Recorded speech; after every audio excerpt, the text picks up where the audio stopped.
છે 9 મુદ્દાના અંદર અમે વિચાર્યું કે એમને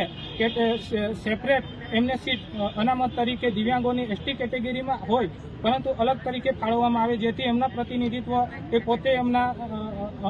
અંગ તરીકે એમની ભાગીદારી નિભાવે। તે જ રીતે આપણે જાણીએ છીએ કે એવા દિવ્યાંગો ભાઈઓ છે જેમના મા બાપ છે ત્યાર સુધી એમની સુરક્ષા છે, પણ મા બાપ જવા પછી એમની શું પરિસ્થિતિ ઊભી થશે આ કોઈ જાણી શકતું નથી। એટલે અમે વિચારીએ છીએ સરકાર એમને સ્થાનિક જગ્યા તાલીમ આપીને એમને રોજગારી પૂરી પાડવામાં આવે, તે રીતે એમને બીપીએલ સ્કોર પંચાયતનો અને રેશન કાર્ડમાં બી બીપીએલ કાર્ડ તરીકે એમને અલગ આપવામાં આવે।